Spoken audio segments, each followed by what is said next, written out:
So you used the drain sewers as a means of transport? Yes, they were built to divert water from an underground spring and are quite spacious. It seemed only natural to incorporate it into the overall structure. But we won't be using it. Not today. The flow is seasonal, and when the spring runs dry, the damp tunnels produce a rather poisonous type of fungi.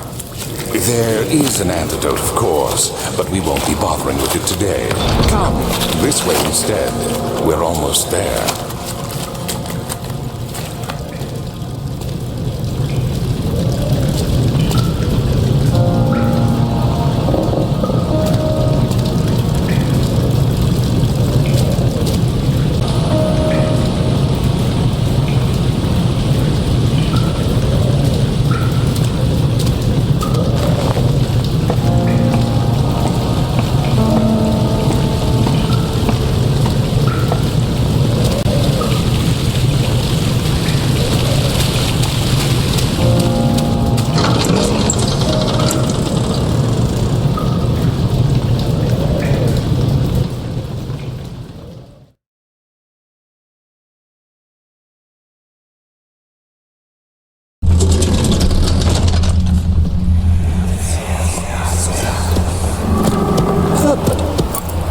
Did we find this place?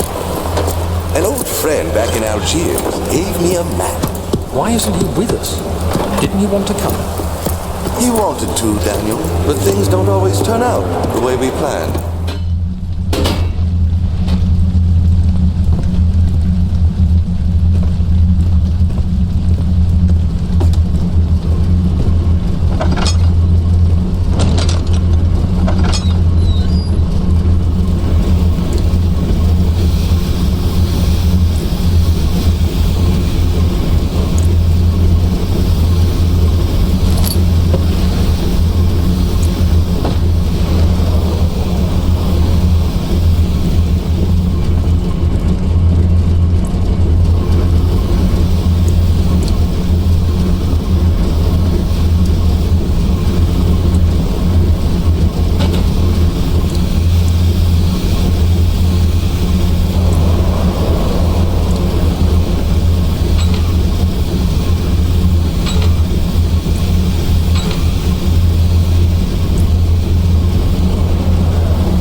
conserving water from the spring. Yes, it enables me to control the water in the drain sewers to some extent. Also, it can be used for all sorts of purposes. Like for drinking. Well, that too. But mostly to run different machines. Ah, like water mills. Exactly.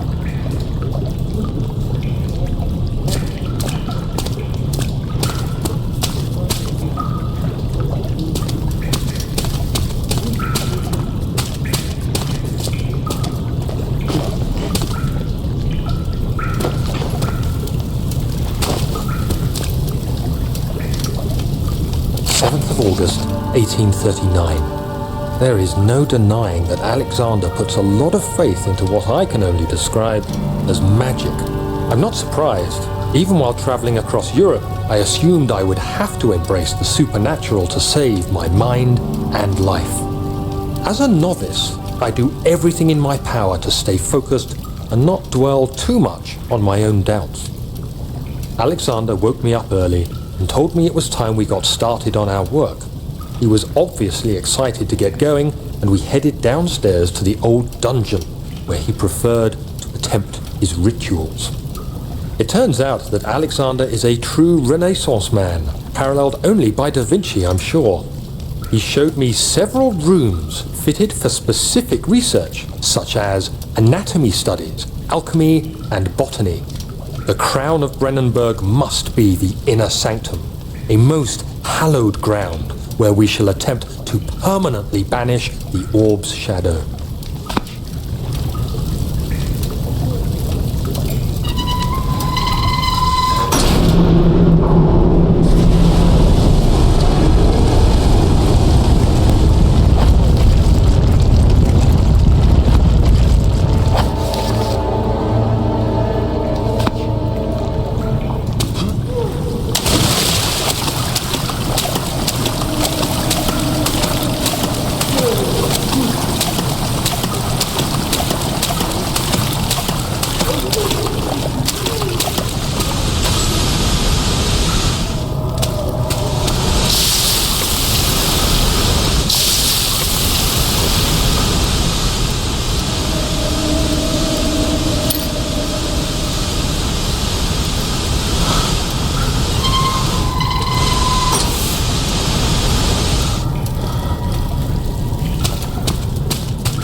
August 1839. I could never be certain until today that I was on the right path. Using my orb, Alexander managed to channel its power unto us.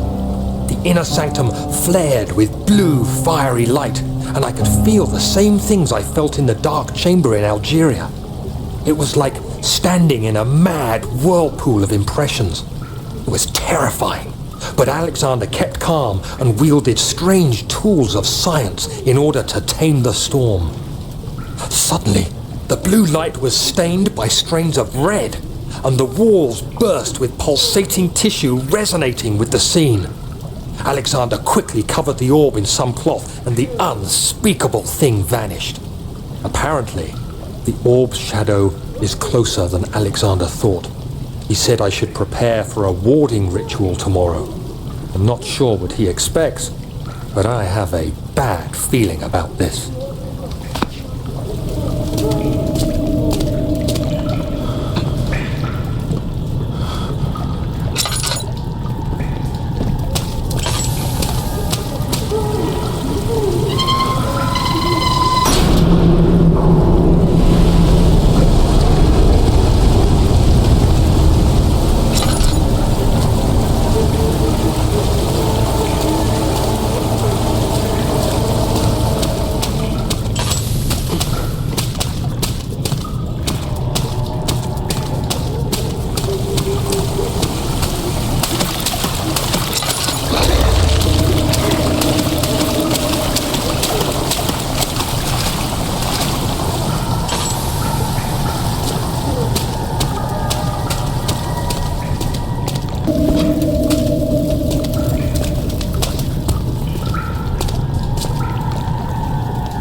9th of August, 1839. It is still early, and Alexander is busy preparing for the ritual later today. Seeing him this worked up makes me question why. What does he stand to gain? I realize he is curious about it all, but surely there must be more. Is he so foolish he will attempt to tame the power of the orb? I must admit that yesterday, when Alexander flooded the inner sanctum with blue light, I realized we had but graced the orb's true potential. This might turn out to be more than escaping a creeping shadow. It might be the beginning of something truly extraordinary.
Daniel. It has yielded. What? The shadow. It has? For now. Come, let's get this out of here so we can get some peace. Yes, let's. Where to? Just down the corridor, to the morgue. Are there more dead men there? You did well, Daniel. Come, let's get going.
3 days now.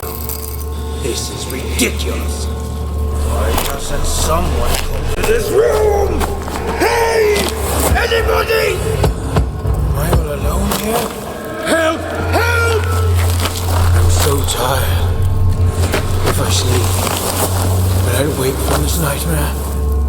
If not, I pray my Heavenly Father will take me in my sleep.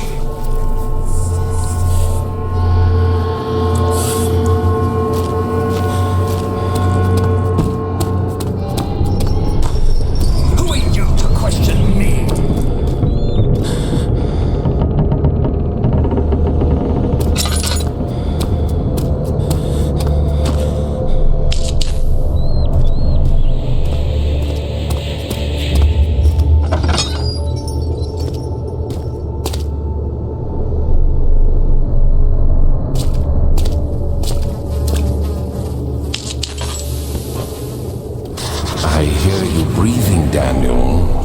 Do you hear me? Have you changed your mind?